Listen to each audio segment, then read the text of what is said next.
Vamos lá então, pessoal, mais um tema importante aqui, expansão ultramarina, processo também conhecido como grandes navegações. Veja só, denomina-se grandes navegações o processo de expansão marítima ao longo do Oceano Atlântico, que visava justamente a descoberta de uma nova rota marítima que pudesse levar até o Oriente. O objetivo era chegar ao Oriente. O que tinha no Oriente, professor? No Oriente estavam as valiosas especiarias, as especiarias orientais. Pimenta do reino, cravo, noz moscada, gengibre, cânfora e outros produtos ainda como sedas e porcelanas. O comércio oriental das especiarias era dominado pelas cidades italianas, principalmente Gênova e Veneza. Então, com o objetivo de quebrar esse monopólio, é que os países europeus, principalmente Portugal e Espanha, vão se lançar nesse grande processo denominado grandes navegações ou expansão marítima e comercial. Muito bem. Quando é que acontece esse processo? Bem, esse processo vai se desenvolver no contexto da transição da Idade Média para a Idade Moderna, ou seja, no contexto de transição feudo-capitalista entre os séculos XV e XVI. É justamente a fase conhecida como Era dos Descobrimentos.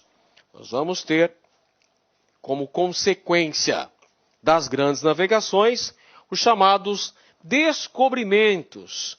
O europeu vai chegar até o continente americano, o Novo Mundo, e vai começar a explorar economicamente esse território. Os chamados descobrimentos são importantes consequências das grandes navegações. Vamos entender, inicialmente, quais foram as principais motivações que moveram os europeus a enfrentarem o chamado Mar Tenebroso, Mar das Tormentas, que era como o Oceano Atlântico era conhecido até então. Primeiro motivo: necessidade de superar a crise do século XIV. Veja só, o século XIV representa o momento de crise do feudalismo. Vamos lá, vamos entender esse contexto todo aí. Bem, feudalismo foi o sistema político, econômico, social que predominou na Europa Ocidental durante a maior parte da Idade Média. No século XIV nós temos a crise desse sistema. Essa crise vai ser causada, entre outros fatores, por crise no abastecimento, queda na produção agrícola, que vai gerar fome. Também temos a ocorrência de revoltas camponesas em várias partes do continente europeu, como por exemplo na França, com as famosas Jacqueries. E temos ainda a Guerra dos 100 Anos, travada entre França e Inglaterra, entre 1337 e 1453. E temos ainda as doenças, as pestes, que assolam o continente durante o século XIV. Dentre elas, a terrível peste negra, que é a peste bubônica, que dizimou nada menos do que 1/3, cerca de 20 milhões de pessoas foram mortas em decorrência da chamada peste negra, que assolou o continente europeu durante o século XIV. Portanto, o século XIV é o século de crise do feudalismo. O século que vai determinar a superação do feudalismo e a consolidação de um novo modo de produção. o capitalismo, na sua fase inicial, chamado pré-capitalismo. Pois bem, então, durante esse contexto, que nós temos crise econômica, nós temos uma grande carência de metais preciosos. Carência de metais preciosos. Então, os países europeus precisam de novas fontes fornecedoras de metais preciosos. Portanto, este se constitui num primeiro fator propulsor da expansão ultramarina. Outro fator importante, nós temos a organização dos estados nacionais. Veja só, os estados nacionais modernos, eles vão começar a se formar no contexto da chamada Baixa Idade Média. Começam a se formar os primeiros estados nacionais. Portugal, a propósito, é um estado precoce na formação de sua unificação, de seu estado nacional. Além disso, desenvolvimento técnico naval é fundamental dentro deste processo. O desenvolvimento, por exemplo, do uso da bússola, o aperfeiçoamento dos mapas, a utilização de instrumentos de navegação como o astrolábio, o quadrante, a utilização da caravela, entre outros tantos avanços técnico-navais, são fundamentais dentro do desenvolvimento das chamadas grandes navegações. Outro fator motivador é a busca de uma rota alternativa para o Oriente. Por que uma rota alternativa, professor? Porque, evidentemente, a rota do mar Mediterrâneo já era controlada pelas cidades italianas de Gênova e Veneza. Portanto, Portugal e depois a Espanha precisavam encontrar uma rota alternativa, uma nova rota que os levasse até o Oriente. E onde estava essa nova rota? Oceano Atlântico. Outro fator que motiva também as grandes navegações é a tentativa de quebrar o monopólio comercial das cidades italianas de Gênova e Veneza, que controlavam o comércio das especiarias orientais. Então, buscando romper com esse predomínio de Gênova e Veneza no comércio oriental das especiarias, é que nós temos o processo das grandes navegações.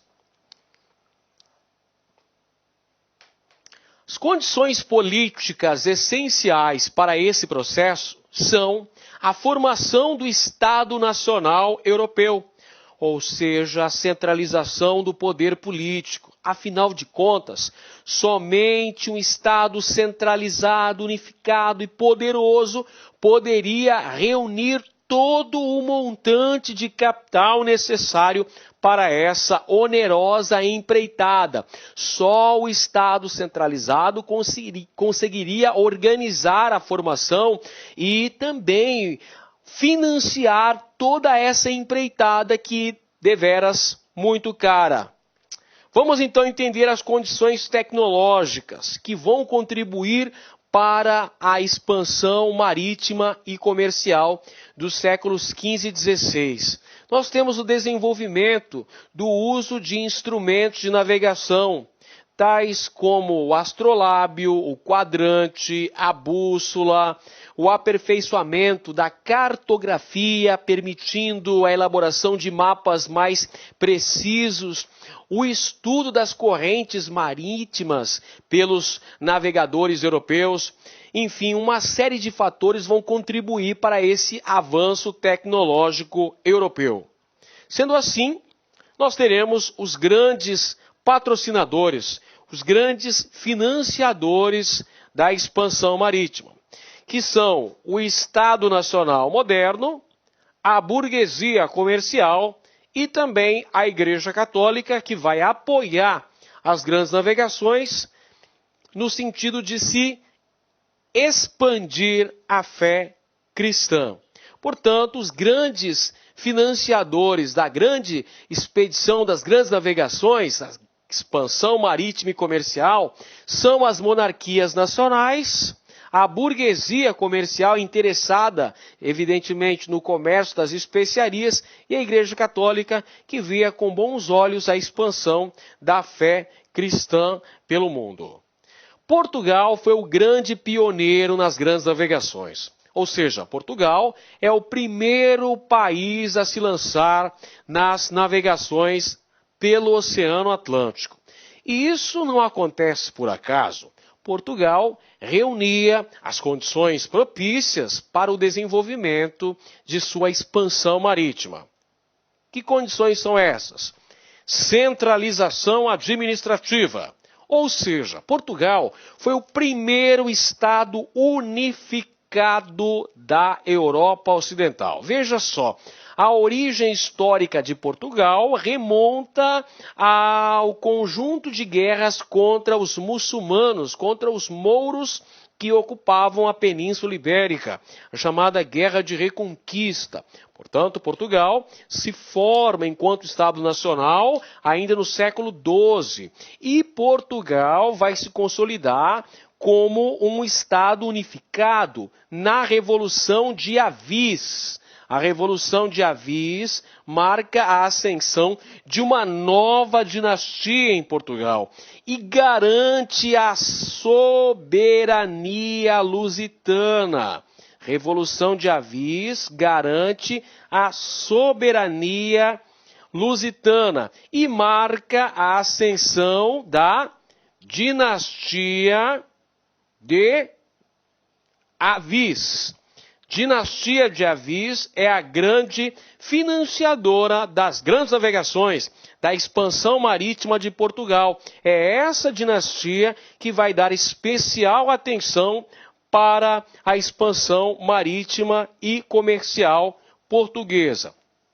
Por esses fatores, Portugal apresentava ainda apoio da Igreja Católica. A Igreja Católica vai apoiar de maneira incondicional a expansão marítima e comercial.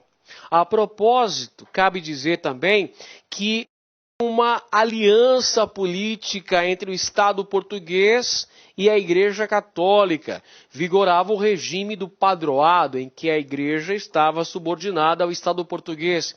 A Igreja se coloca como braço direito do Estado de Portugal. É por essa razão que, nesse período da expansão marítima e comercial, ocorrerá uma grande perseguição aos não cristãos residentes em Portugal.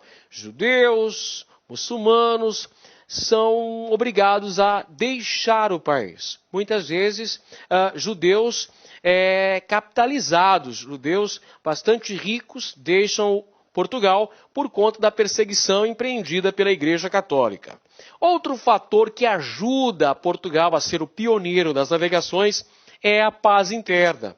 Portugal não tinha guerras nesse período. A ausência de guerras é outro fator fundamental para que Portugal saísse na frente no processo das grandes navegações.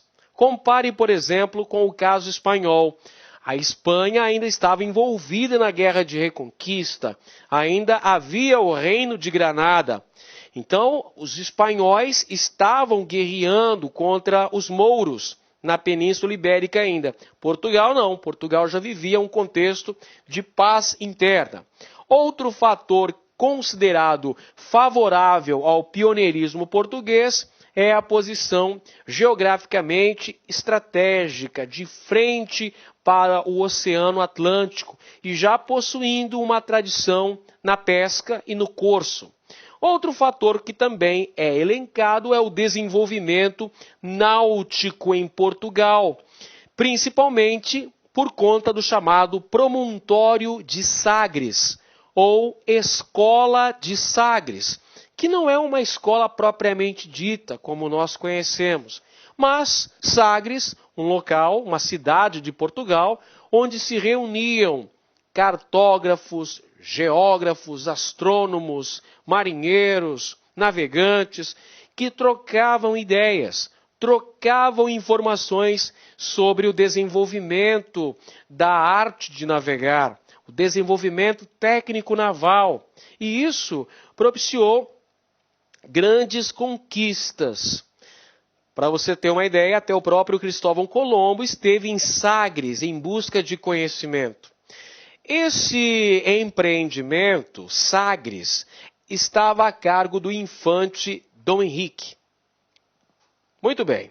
E outro fator ainda importante é a política mercantilista, que começa a se desenvolver nesse contexto de transição feudo-capitalista, da intervenção do Estado na economia, na busca da manutenção de uma balança comercial favorável. São fatores fundamentais para o pioneirismo português.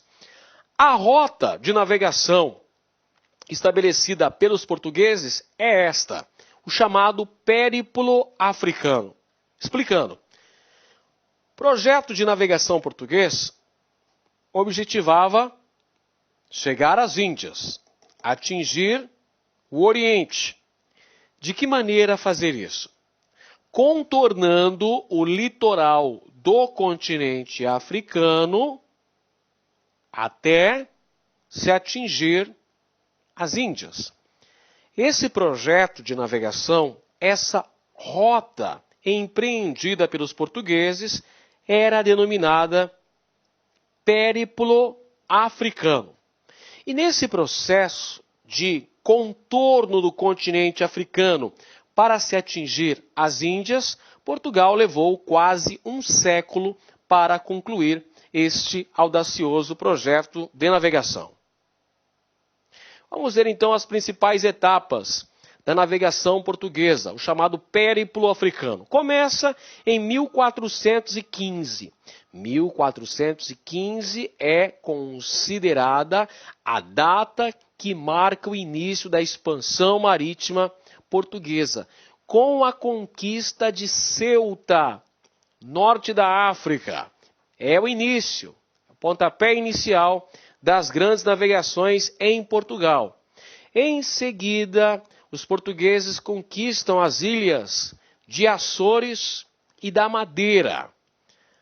Depois é a vez do Cabo do Bojador. Em seguida, os portugueses começam a se instalar no litoral africano, implantando nestas regiões feitorias. Na Guiné, por exemplo, no Congo também, Guiné e no Congo, os portugueses instalam feitorias. Quais seriam os objetivos dos portugueses?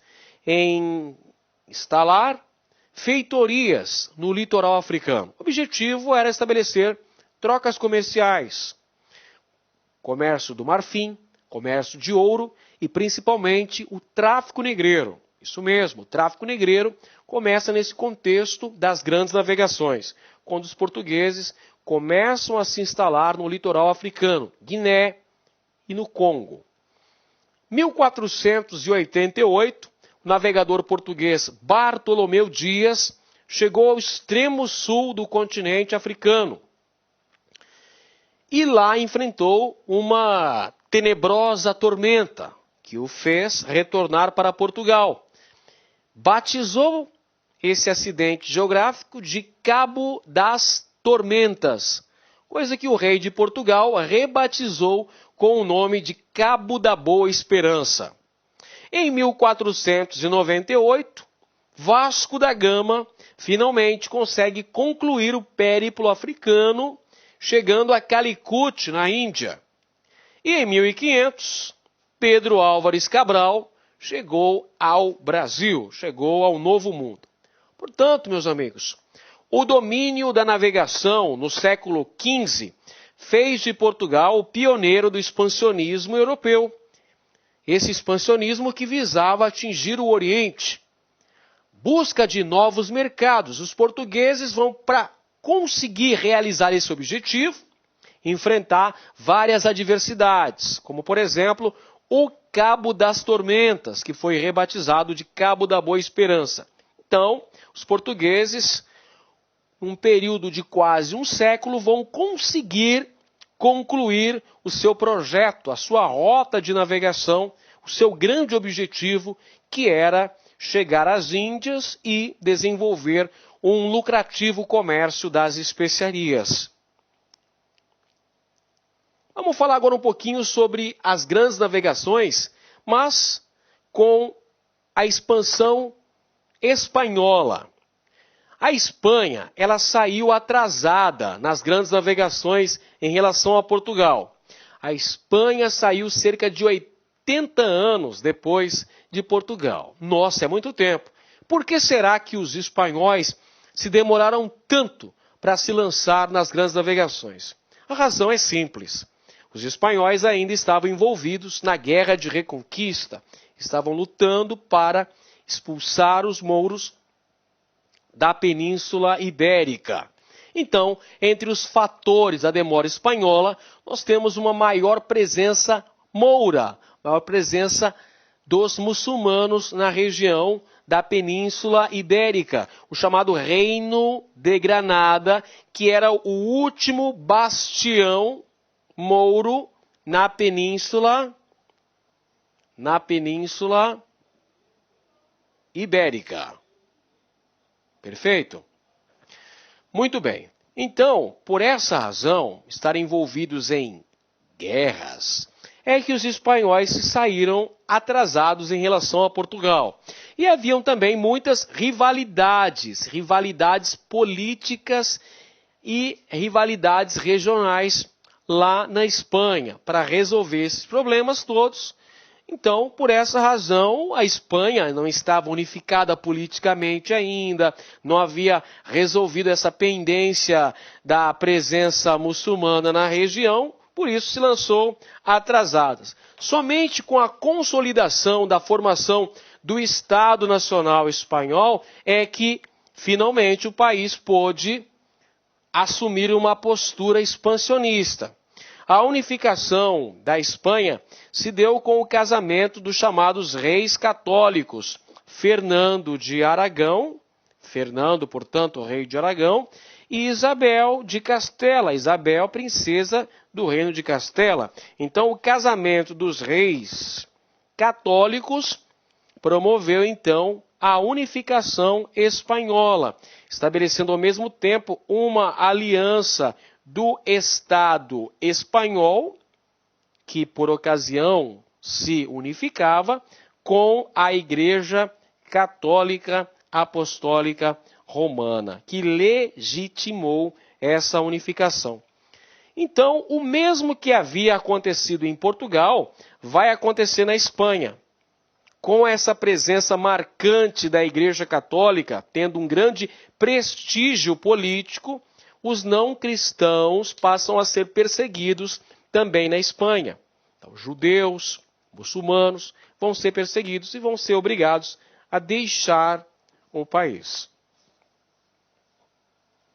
Bem, qual era a rota de navegação utilizada pelos espanhóis na busca de se atingir as Índias? A rota de navegação que os espanhóis vão utilizar é justamente a rota ocidental desenvolvida por Cristóvão Colombo, que, acreditando na esfericidade da Terra, vai navegar em direção ao Ocidente, planejando atingir o Oriente, ou seja, dar a volta no globo terrestre, dar a volta no mundo para se chegar do outro lado, ou seja, lá no Oriente, nas Índias.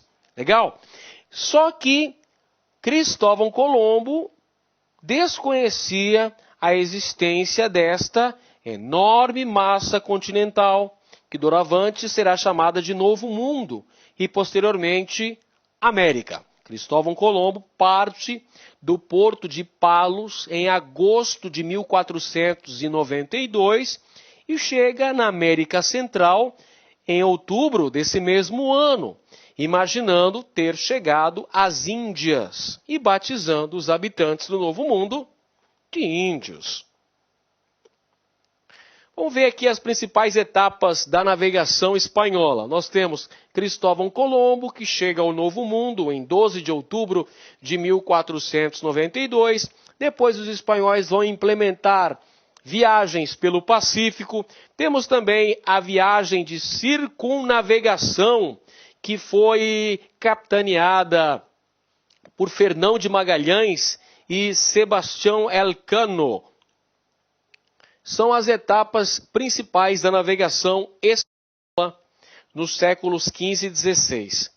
Bem, com os chamados descobrimentos, com o avanço da expansão ultramarina portuguesa e espanhola, foram necessários a assinatura de tratados para legitimar essas conquistas, para se estabelecer os limites das posses dessas duas potências. São dois tratados em especial, dois tratados muito importantes. O primeiro é chamado de Tratado Bula Intercetera. Foi firmado em 1493, estabelecendo-se uma linha imaginária que deveria ser traçada a 100 léguas a oeste de Cabo Verde, estabelecendo assim o domínio português, que ficaria do lado oriental, e o domínio espanhol, que ficaria do lado ocidental. Os portugueses não aceitaram esse tratado, porque entenderam que o mesmo seria bastante prejudicial aos seus interesses. Sendo assim, no ano seguinte, um novo tratado foi firmado entre as coroas ibéricas, o chamado Tratado de Tordesilhas, aumentando de 100 para 370 léguas a oeste de Cabo Verde, onde seria estabelecido uma linha imaginária, o meridiano de Tordesilhas, estabelecendo que as terras localizadas aqui, olha, do lado leste, lado oriental, leste, pertenceriam a Portugal.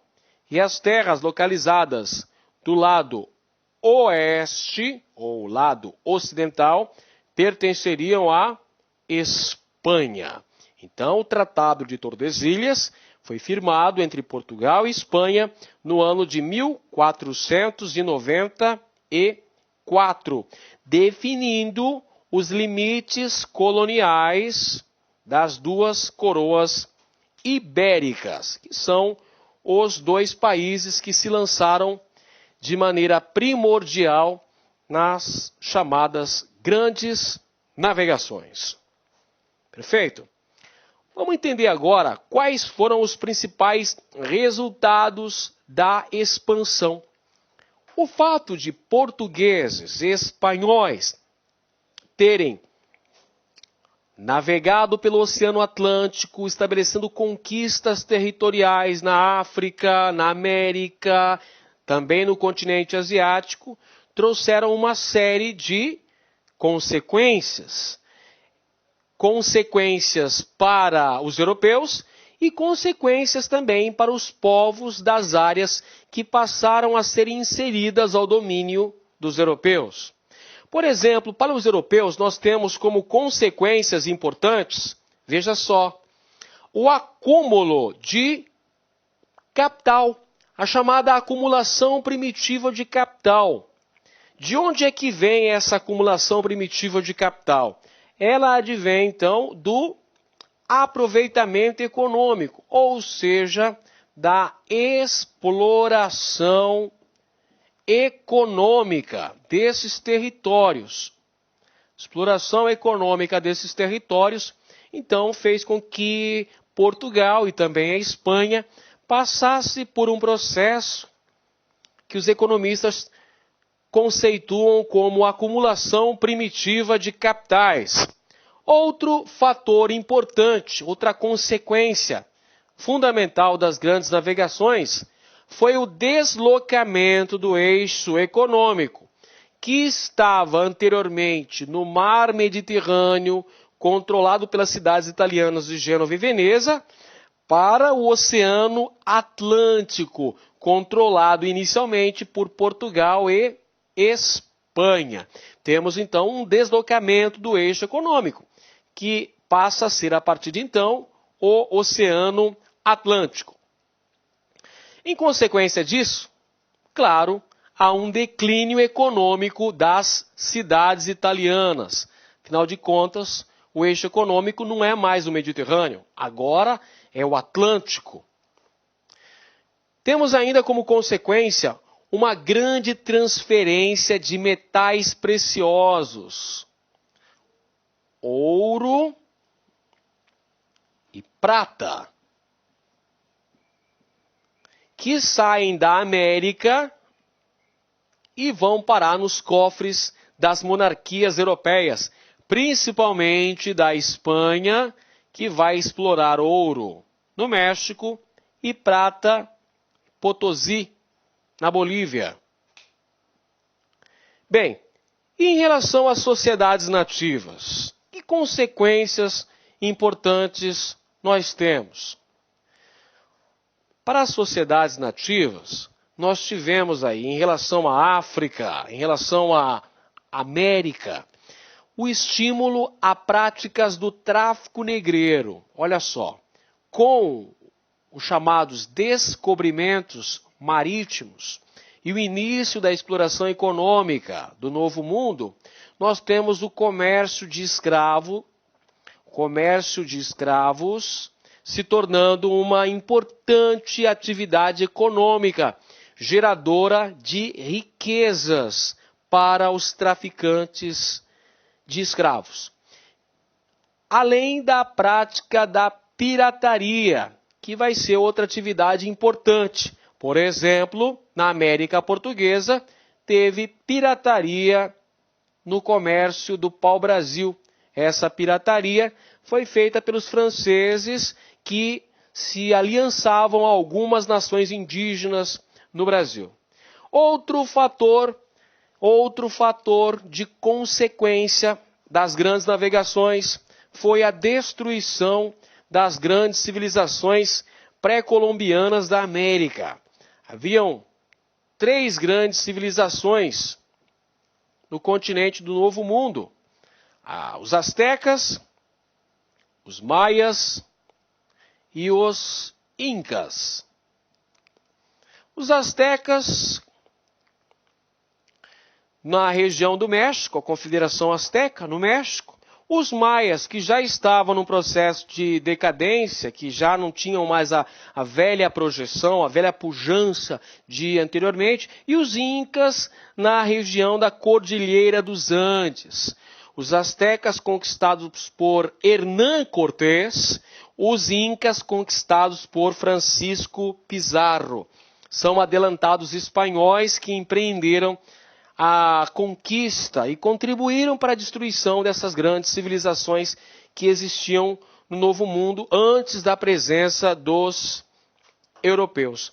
E temos ainda, meus amigos, a imposição da cultura e dos valores europeus, ou seja, o etnocentrismo europeu. Porque olha só, pessoal, como um desdobramento importante das grandes navegações, nós temos esse choque cultural. Europeu, povos indígenas. E o europeu vai olhar para esses povos indígenas com uma posição de superioridade.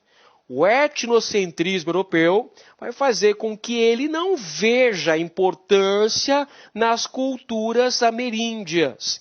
E, ao mesmo tempo, com o início da colonização, nós temos uma imposição dos valores e da cultura europeia sobre a cultura dos povos dominados. Um exemplo disso, nós podemos citar no aspecto da religião e a presença de missionários católicos na América com o objetivo de catequizar os povos indígenas, ou seja, de trazer os índios para a cristandade, de promover uma mudança nesses valores culturais, impondo a cultura e os valores europeus aos povos dominados do continente americano, o chamado Novo Mundo.